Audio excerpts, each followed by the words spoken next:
Os castelos construídos na Idade Média eram muito imponentes e belos visualmente, lar de reis e nobres.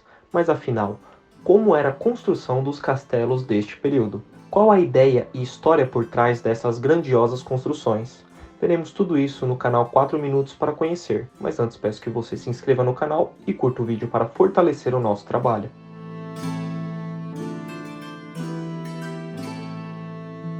Olá, seja bem-vindo ao canal 4 Minutos para Conhecer, o canal que lhe apresenta curiosidades e fatos em vídeos curtos para sua diversão com conhecimento. Eu sou o Nicolas e hoje vamos apresentar como eram construídos os castelos medievais. Para contextualizar, a Idade Média foi um período da história que se inicia no século V, logo após a queda do Império Romano do Ocidente, e termina no século XV, com a conquista de Constantinopla pelo Império Turco-Otomano. Como a Idade Média é um período extenso da história geral, convencionou-se dividi-la em dois momentos. Primeiro, a Alta Idade Média, que se inicia no século V e vai até o século X. Logo após, a Baixa Idade Média, que se inicia no século X e termina no século XV. É importante ressaltar que esses momentos não estão separados, mas sim um complementando o outro. Sendo assim, podemos iniciar dizendo que os castelos, em sua maioria, eram pequenos, apenas de um cômodo e feitos de madeira, indo contra o imaginário comum, pois hoje vemos os castelos de pedra espalhados pela Europa. Porém, esses castelos, como eram feitos de madeira, sumiram com o passar dos anos. A função principal dos castelos era, obviamente, a proteção dos reis e nobres de ataques, pois a Europa na Idade Média tinha muitos conflitos. Como a cultura celta dominou a região por milênios, a construção de fortificações e vilas em topos de colinas podem ser consideradas como a maioria das construções deste tipo naquela época. Para a construção dessas pequenas fortificações eram derrubadas grande parte da floresta de um local, onde elas eram utilizadas para a construção da casa do nobre, as instalações da aldeia, assim como as casas para os aldeões e o principal meio de proteção, os muros, onde as madeiras eram colocadas lado a lado, fixadas no chão para o aumento de sua resistência.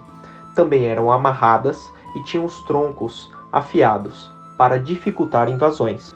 Esses troncos de madeira ainda poderiam ser tratados para resistirem à chuva e umidade. Essas construções eram conhecidas como paliçadas, e o portão do local era geralmente acompanhado de uma ou mais torres de vigia.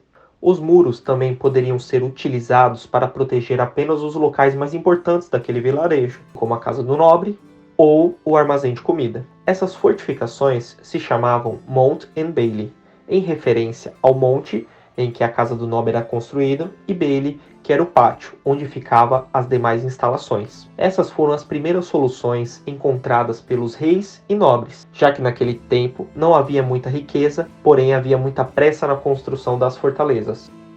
Certo, mas como passamos desse tipo de estrutura para os castelos de pedra como conhecemos hoje? Primeiro é importante ressaltar que o trabalho com pedra havia sido perdido em parte após a queda do Império Romano, e os estudos e aperfeiçoamento voltaram aos poucos na Baixa Idade Média, época em que a Igreja Católica estava se expandindo e necessitava de construções que mostrassem sua imponência. Assim, houve muito financiamento e estudo e verdadeiras escolas de arquitetura e engenharia que se espalhavam pela Europa. A técnica de trabalho com pedra foi ressurgindo e, com o passar dos anos, começaram a aparecer novamente grandes estruturas de pedras. Uma das mais famosas foi o Keep Normando, cuja estrutura básica era uma grande estrutura quadrada de pedra. A parte superior era utilizada como torre de vigia.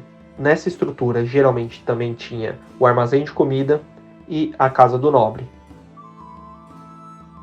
Nessa estrutura, as pedras eram colocadas entrepostas, aumentando sua resistência, e para sua fixação era utilizada uma argamassa à base de cal. Os locais que tinham muros externos para uma proteção ainda maior, geralmente tinham os muros construídos da seguinte maneira: duas fileiras de muros paralelas eram construídas. Logo após, no espaço entre eles, era colocado todo tipo de entulho, como pedras e areia. Tudo ficava bem compacto para aguentar algum ataque feito por canhões. Alguns eventos, como a Guerra dos 100 Anos, impulsionaram ainda mais a construção e modernização dos castelos. Alguns passaram a utilizar a muralha como parte das paredes do próprio castelo, ou paredes dos salões para baratear as construções. Alguns castelos tinham seus muros em formato de C e outros com um formato quadrado, onde a muralha começava e terminava nas paredes do castelo. Um exemplo do castelo neste formato é o Castelo de Portman, na Irlanda. Outro tipo de estrutura utilizada era um muro quadrado que posteriormente era utilizado como base para os quartos e salões, tendo em seu centro um grande pátio. Um exemplo deste tipo de estrutura é o Castelo de Bodiham, na Inglaterra, construído durante a Guerra dos 100 Anos. Sem dúvida, essas grandiosas obras sempre despertaram a imaginação das pessoas, além de suas histórias, como o Castelo de Bran, o Castelo do Conde Drácula. Este castelo fica localizado na região histórica da Transilvânia, na Romênia, e é lá que nasceu Vlad Tepes, o monarca sanguinário do século XV que inspirou o escritor Bram Stoker a criar um dos personagens mais famosos da literatura mundial, o famoso Conde Drácula. E apesar de sua fama, o castelo não tem nada de assustador, assim como todos os outros construídos na Idade Média. Servindo como fortaleza, a obra tem mais de 600 anos e 57 cômodos, distribuídos em 4 andares. Trata-se de um dos pontos turísticos mais visitados da Romênia e um dos imóveis mais caros do país, sendo vendido em 2014 por 58 milhões de euros. Outro castelo europeu que tem grande notoriedade é o Castelo de Windsor, que fica localizada na cidade de mesmo nome, na Inglaterra. Esta grandiosa obra tem 900 anos de história e é uma das residências oficiais da realeza britânica. Quando ele foi construído, sua principal função era proteger o país do domínio normando. Ao passar dos séculos, o Castelo de Windsor passou por várias mudanças, e é por isso que ele tem diferentes estilos arquitetônicos, como gótico e barroco. No reinado da rainha Vitória, o castelo foi aberto para visitação pública. O castelo também foi escolhido como local para o casamento do príncipe Harry com a atriz norte-americana Meghan.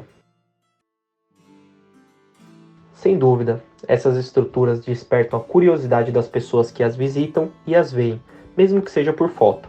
Afinal, muitas histórias dos livros e do cinema têm como tema principal a Idade Média. Por isso, caso goste do tema e queira mais vídeos deste conteúdo, peço que comente aqui embaixo, além de curtir o vídeo e se inscrever no canal.